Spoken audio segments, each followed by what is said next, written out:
when I summarize the broader picture of Elis, then of course Elis has some big strengths. And one of the main strengths, I think, is a market share. So market share is huge, as I mentioned already. It's 25% of the European market. And when you have such a market share, you have always the potential to be very profitable and to get good margins. So this is actually the main asset of Elis. And I think also they have a very good management structure. So they did a good job last year. And the question whether the M&A activity is a strength or a weakness, that's that's a different question.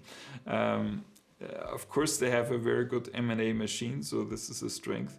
Whether the M&A strategy is really a good strategy, that's a different topic.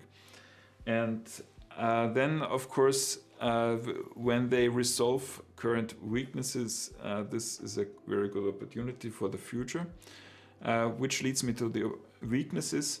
And one of the weaknesses that I already mentioned is their exposure to currency risk in Latin America.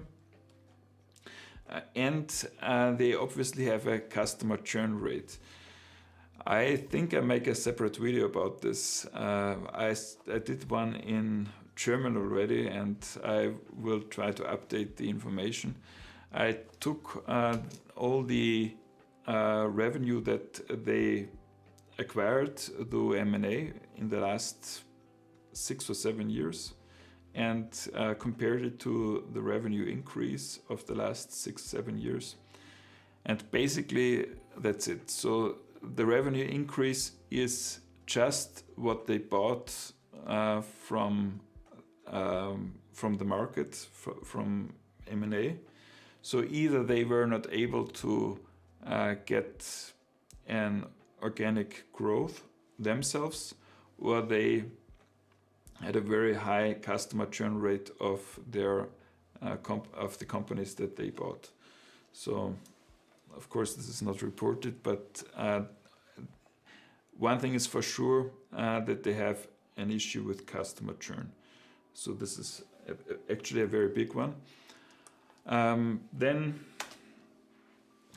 complexity, as I mentioned already, they have about 100,000 items on stock, and this is also a sign of lack of focus. Yeah, that's also a different story, but I think that's a big one. And then they have a flat linen process where they have no real inventory management. They're starting with inventory management right now, so this is something they intend, and they are investing now into RFID technology, which is fine and very good. But still they have quite some effort to do to introduce inventory management there. So right now you have about 46% of revenue without the crisis and 36% within the crisis, where you just buy linen and you do not know where it is. Whether this linen is at the plant, whether it's at the customer, whether it's lost, or whether it's just sitting somewhere. It's a real mess. So this is actually a big issue. They're working on it, but it's a big current issue. And then you have the value of the goodwill. In the remarks of the auditor, they said that the evaluation of the goodwill was one of the main concerns of this audit of the annual report. So if they are not able to reconcile their forecasts and have the right value of the goodwill, then they would have a big write-off. So they have more goodwill even as equity. And I remember normally banks deduct the goodwill from the equity and say this is the actual equity. So in this case, they would have even a negative equity.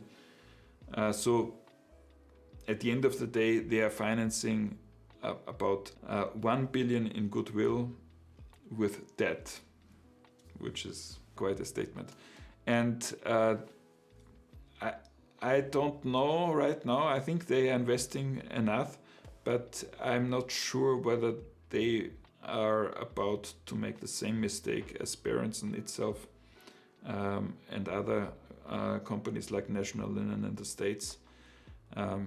So this is something, a risk for the future. If they want to reduce debt, if they have to reduce debt, then they might be tempted to invest too less in the current operations, and this will then be a risk in the future for the long term. And then, of course, the big one is actually the liquidity risk or the refinancing risk, as already mentioned. So if they are downgraded, maybe to BP minus for some reason in the future, or if the market for junk bonds has an issue with liquidity, or the yield of these bonds is rising, then they will have much higher costs for financing, and this can eat up the whole profit and even make Elis not profitable at all. So this is a big issue. They have right now 3.4 billion in debt and another 450 million in lease liabilities, and this compares to 2.8 million in revenue of last year. Of course, this was depressed, but the forecast for this year is just a 3% increase. So this year will be about 2.9 million in revenue. And they have to refinance about 2.7 million or 2.8 million until 2025. This number here includes also the operating leases that they have to repay until 2025. So this is actually the biggest risk of all.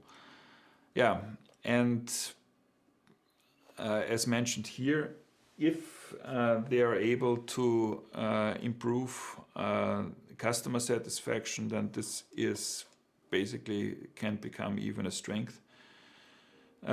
It's not so easy to cope with the complexity. This is a long-term project. Introducing inventory management takes also a few years for flat linen, and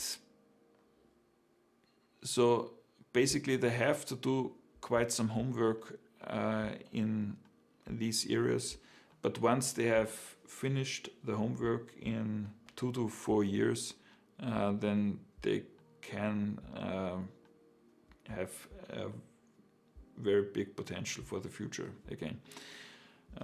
Yeah, so that's basically my summary for Elis. And if you like this video, then give it a thumbs up. If you didn't like it, then smash this thumbs down twice.